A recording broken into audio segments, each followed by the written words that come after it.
¿Qué más? La historia de los contenidos audiovisuales también es la historia de cómo los nuevos medios generan cada vez nuevas fuentes de ingresos.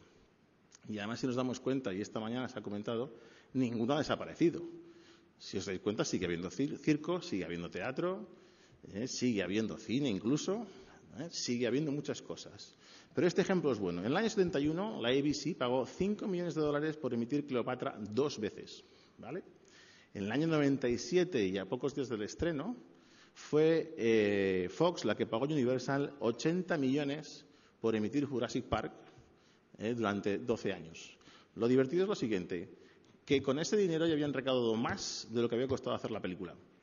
Entonces, la televisión fue el enemigo del cine. Las grandes productoras norteamericanas se dedicaron a buscar sistemas e ingenios para defenderse teóricamente de la amenaza de la televisión. El cine siguieron innovando y ocurrieron cosas. Pero exactamente igual que hicieron con esto, hicieron con el vídeo doméstico. Y una de las anécdotas más divertidas que hay es ver al lobby de las grandes productoras de Hollywood yendo al Congreso de los Estados Unidos a pedirle a la mayoría entonces del Congreso que se prohibiera las copias domésticas en VHS. Y eso se lo dijeron a un señor que mientras la recibía en el despacho tenía 2 VHS grabando constantemente las cosas que emitían por televisión, con sus intervenciones, etcétera. Al salir dijeron, y este es el tipo que le venimos a pedir que nos prohíba las grabaciones domésticas, ¿no? Pues después de intentar prohibir las ventas de VHS o las copias de VHS caseras, resulta que durante años y durante los últimos años la mayor fuente de ingresos de la industria del cine ha sido la venta de copias domésticas, tanto en DVD como en VHS. Es decir, si la taquilla ya fue el gran modo de negocio durante muchos años, después ha sido el DVD y ahora lo que sucede es que la tecnología está matando el modelo del DVD sin que eso quiera decir que la gente no compre DVDs, estamos frente al mismo problema que ya se ha vivido en la industria durante muchas veces. Y entonces, ¿dónde está la diferencia entre este cambio tecnológico y el cambio de tener un formato 4:3 a pasar a un formato panorámico o hacerlo en scope o tal? Pues hay una novedad que sí que rompe todo lo demás y es lo que hemos comentado al principio. Resulta que producir la primera copia cuesta un montón de dinero.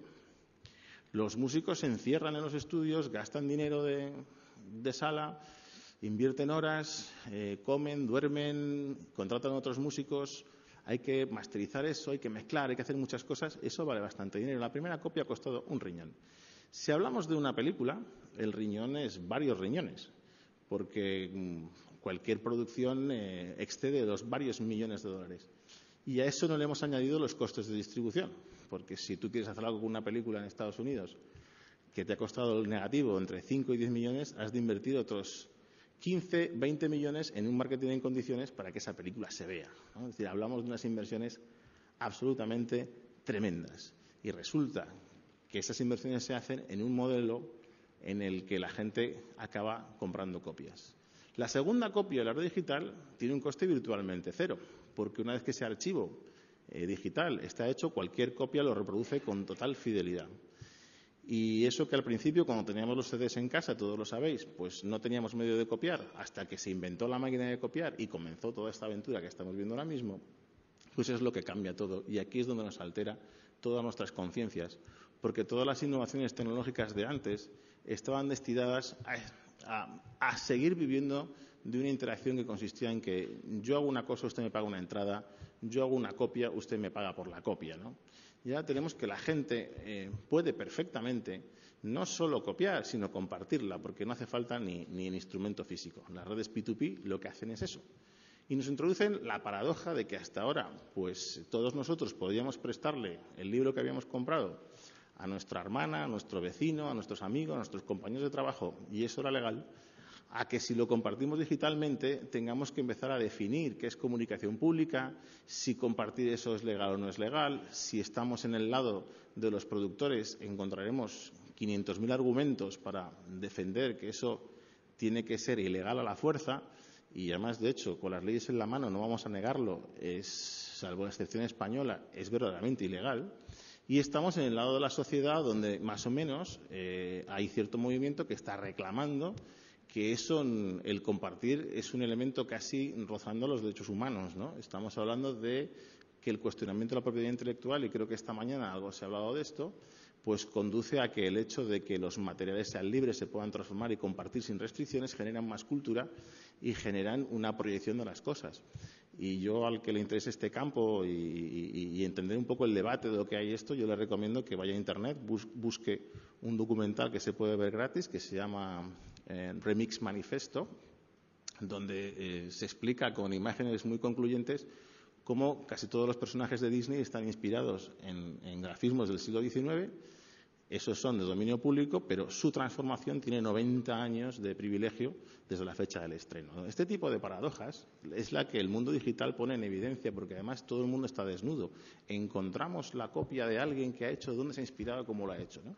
Si Chaplin, cuando compuso Candilejas, pues hubiéramos caído en que la práctica era un plagio de otra obra musical, y no sé si era Rachmaninoff, pues bueno, era un mundo más complicado, te cuesta darte cuenta, pero es que hoy todo es así. Entonces, el mundo del cuestionamiento de la propiedad intelectual y defensa de la cultura libre lo que está defendiendo es que no hay ninguna obra que surja de la nada, sino que todos creamos a partir de otra cosa. Frente a eso tenemos el mundo de la industria que ha vivido, que ha creado toda una maquinaria formidable de vender copias, que se encuentra con un entorno tecnológico que simplemente vuelve extremadamente complicado impedir que la gente haga lo que quiera con su copia, que es un entorno tecnológico que hace extremadamente complicado impedir que se distribuya libremente, y con una corriente social e intelectual de opinión que está cuestionando los propios fundamentos a los que dio lugar la formulación actual de la propiedad intelectual.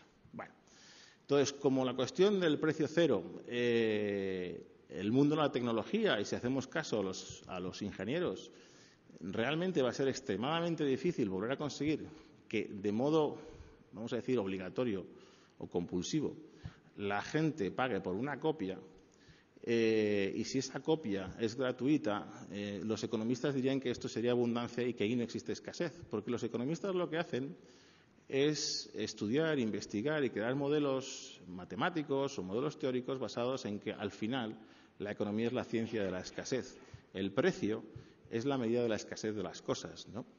Por lo tanto, si se trata de construir modos de negocio en la era digital, aquí nuestro verdadero problema, por lo tanto, es encontrar nuevas fuentes de escasez. Porque por el mero hecho de copiar, por el mero hecho de disponer de una copia o de reproducirla, tenemos un auténtico problema intelectual y tecnológico que solventar, salvo que vayamos a escenarios pues como lo que está pasando en Francia, donde el ciudadano puede ser espiado en sus comunicaciones y decir lo que está transmitiendo a través de sus archivos. Nadie queremos que el correo nos lo abran, pero se está planteando un debate donde sí se puede abrir un archivo que tú transmites en una red de tu propia comunidad. Aparte de que los técnicos dicen también que la encriptación de esas redes va a llevar a que sea imposible rastrear lo que realmente está llevando el archivo.